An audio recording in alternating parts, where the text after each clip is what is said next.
काशीपुर गांव में एक परिवार रहता था। परिवार में एक लड़का था जिसका नाम दिवाकर था और उसके माता पिता, भैया भाभी और एक भतीजा रहता था। एक दिन दिवाकर खेत पर काम करने जाता है तो रास्ते में जाते जाते उसे एक लड़की दिखाई देती है और पहले ही नज़र में वह लड़की उसे बहुत पसंद आ जाती है। वह उससे बात करने की कोशिश करता है लेकिन वह वहाँ से चली जाती है। दूसरे दिन उसी को देखने के खातिर वह दोबारा से खेत पर जाता है। वह लड़की उसे फिर से दिखाई देती है। फिर से वह उसे आवाज़ देकर बुलाने की कोशिश करता है लेकिन वह लड़की वहाँ से चली जाती है। तीसरे दिन वह फिर से उसके पास जाता है। आज वह लड़की बिल्कुल उसके सामने से गुजर रही होती है। वह उसका हाथ पकड़कर उसे रोक लेता है और वह लड़की गुस्से में अपना हाथ छुड़ाती हुई कहती है, क्या हुआ? क्यों रोज रोज मेरा पीछा करते हो? तो दिवाकर कहता है, मैं तुम्हें पसंद करता हूँ। लड़की कहती है, लेकिन मैं तुम्हें पसंद नहीं करती। अब बोलो। लड़का कहता है, तुम मुझसे दोस्ती कर लो। लड़की कहती है, बिल्कुल नहीं, और वहाँ से चली जाती है। कुछ दिनों तक दिवाकर उस लड़की का ऐसे ही पीछा करता रहता है। लड़की को भी अब गुस्सा आने लगा। वह उसको कहती है कि मेरा पीछा करना बंद करो, और फिर दिवाकर अगले दिन उसके पास नहीं जाता तो वह देखती है इधर उधर, फिर चली जाती है। फिर अगले दिन लड़की वहीं से गुजरती है तो फिर से आज दिवाकर वहाँ नहीं गया था तो लड़की बेचैन हो जाती है कि क्या हुआ होगा, जो अब तक मेरा पीछा कर रहा था वह आजकल दिखाई नहीं दे रहा। फिर उदास होकर वहाँ से चली जाती है। लेकिन दिवाकर कहीं पेड़ के पीछे छुपकर यह सब देखता है कि लड़की कैसे उदास होकर वहाँ से चली जाती है। अगले दिन लड़की फिर वहाँ से गुजरती है तो दिवाकर फिर उसके पास जाता है और कहता है, क्या हुआ? किसी को ढूंढ रही हो क्या?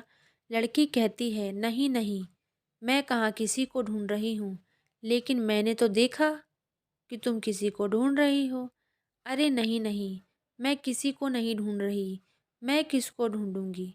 तो दिवाकर कहता है, ठीक है, मुझसे ही कोई गलती हुई होगी, और वहाँ से जाने लगता है। तो लड़की कहती है, अच्छा सुनो। दिवाकर पीछे मुड़कर देखता है और कहता है, जी मैडम। तो लड़की कहती है, तुम्हारा नाम क्या है?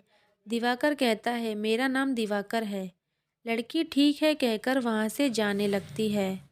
फिर दिवाकर उसे आवाज़ देकर कहता है कि अपना नाम तो बताती जाओ। लड़की कहती है, काजल, और वहाँ से चली जाती है। अगले दिन फिर से काजल और दिवाकर वहीं पर मिलते हैं और अब दिवाकर उस लड़की से कहता है, मैं तुमसे प्यार करता हूँ।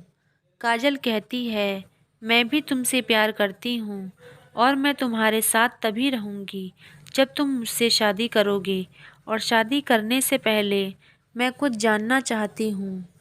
पूछो क्या जानना चाहती हो? काजल कहती है, तुम्हारे परिवार में कौन कौन है? दिवाकर कहता है, मम्मी पापा, भैया भाभी और एक भतीजा। काजल कहती है, ठीक है, फिर मैं तुमसे शादी करूंगी। दिवाकर कहता है, ऐसा क्यों? मेरे परिवार में कौन कौन है यह जानकर शादी के लिए हाँ कैसे? तो काजल कहती है थोड़ी इमोशनल होकर कि वह इसलिए क्योंकि मैं अनाथ हूँ। मेरे माँ और पिताजी मुझे बचपन में ही छोड़कर चले गए थे। मैं अपने मामा के साथ रहती हूँ। मेरा कोई नहीं है। मुझे एक ऐसे परिवार में जाना है जहाँ मुझे माँ पिताजी दोनों का प्यार मिले, इसलिए मैं तुमसे शादी करना चाहती हूँ। दिवाकर ठीक है कहकर वहाँ से चला जाता है और घर पर जाकर किसी से कुछ नहीं कहता। ऐसे ही कुछ दिन यह सब चलता रहता है। एक दिन दिवाकर की माँ दिवाकर से शादी की बात करती है। दिवाकर बिना कुछ बोले ही वहाँ से चला जाता है और अपने दोस्तों को बताता है कि मैं तो काजल से प्यार करता हूँ और मेरी माँ मेरा रिश्ता कहीं और तय कर रही है। मैं क्या करूँ? मुझे कुछ समझ में नहीं आ रहा है। और अगर मुझे यह शादी करनी पड़ी तो मैं काजल को क्या मुंह दिखाऊंगा। तो उसके दोस्त कहते हैं, भाई अब तो हो गया, बंद करिए प्यार व्यार का चक्कर और जिससे मम्मी शादी करवा रही है उससे शादी कर ले। दिवाकर कहता है, लेकिन मैं तो काजल से प्यार करता हूँ, किसी और से शादी कैसे करूँ। फिर दिवाकर घर जाता है और अपनी माँ से बात करने की कोशिश करता है काजल के लिए। तो उसकी माँ कहती है, देख बेटा, तुझे यह शादी करनी पड़ेगी। तू लड़की की फ़ोटो देख, मेरी एक सहेली की बेटी है और बहुत संस्कारी और बहुत अच्छी है। तुझे मेरी कसम है, इस शादी से मना मत करना। दिवाकर कुछ न कह सका और माँ की बात सुनकर अपने कमरे में चला गया और बहुत टेंशन में अगले दिन खेत पर भी वह नहीं गया। और वह काजल वहाँ खेत पर से गुजर रही होती है तो काजल की कुछ सहेलियाँ आकर उससे कहती हैं कि काजल, दिवाकर की शादी तय हो गई है, तो तू अब क्या करेगी, वह तुझसे शादी नहीं करेगा। काजल कहती है, ऐसा नहीं हो सकता, दिवाकर सिर्फ मुझसे प्यार करता है, वह किसी और से शादी नहीं कर सकता। तो उस दिन जब काजल अपने घर जाती है, अपने मामा से शादी के लिए बात करने की कोशिश करती है, लेकिन उसके मामा उससे बहुत नफ़रत करते थे। वह अपनी बहन की लड़की की शादी अपने किसी शराबी दोस्त से करवाना चाहता था, लेकिन काजल मना कर देती है और दिवाकर से शादी के लिए कहती है।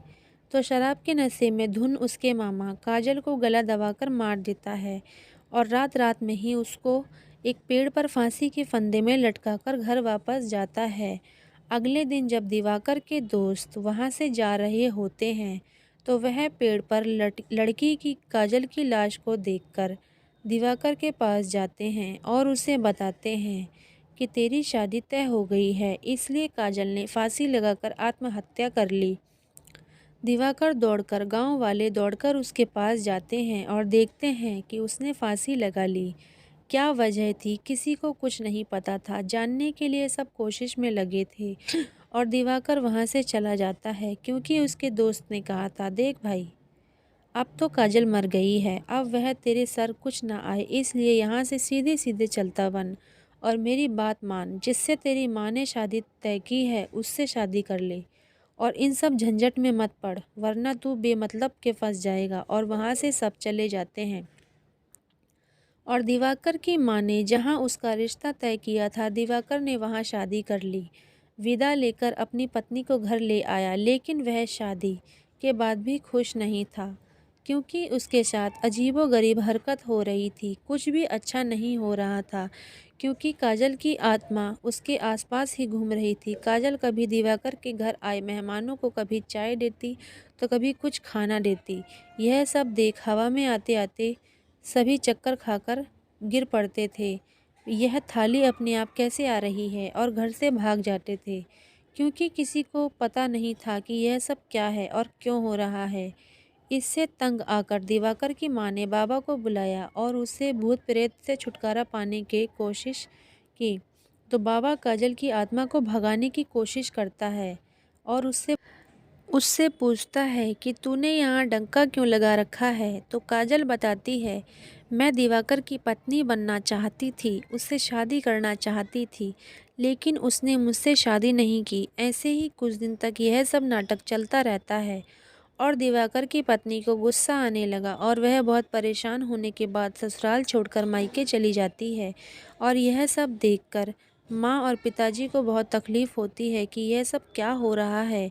तो वह बहुत ज़्यादा गुस्से में काजल से कहते हैं कि तुम यहाँ से चली जाओ, क्यों हमारा घर बर्बाद कर रही हो, जाओ यहाँ से, क्या मिलेगा तुम्हें मेरा घर बर्बाद करके, तुम चली क्यों नहीं जाती। बहुत भला बुरा कहते हैं और काजल रोने लगती है और रो रो कर कहती है, मुझे माफ़ करना, मैं बस आपसे माँ पिताजी का प्यार पाना चाहती थी। मैं बचपन से ही अनाथ हूँ, माँ पिताजी नहीं हैं, मुझे एक भरा पूरा परिवार चाहिए था और माँ बाबा का प्यार चाहिए था, इसलिए मैं उन सब के बीच फंसी रह गई और यह सब करती रही। मैंने सोचा भी नहीं था कि मैं जो कर रही हूँ वह इतना गलत है। बस मेरी एक ही आखिरी इच्छा है, मेरी आखिरी इच्छा पूरी कर दें तो मैं यहाँ से चली जाऊँगी। पर दिवाकर की माँ कहती है कि क्या है तुम्हारी आखिरी इच्छा। तो काजल कहती है, मुझे दिवाकर के हाथों से मुक्ति चाहिए। दिवाकर के हाथों से मुझे मुक्ति मिल जाएगी तो मैं चली जाऊंगी हमेशा हमेशा के लिए। और उसकी आखिरी इच्छा सब घरवाले पूरी कर देते हैं और दिवाकर के हाथों से उसे मुक्ति दिलाकर उसे आज़ाद कर देते हैं और फिर सब खुशी खुशी रहने लगते हैं। दोस्तों, आपको स्टोरी कैसी लगी हमें कमेंट में बताएं, और वीडियो अच्छी लगी हो तो वीडियो को लाइक, चैनल को सब्सक्राइब ज़रूर करें और ऐसे ही कहानियाँ सुनने के लिए TS ऑडियो स्टोरी चैनल से बने रहें।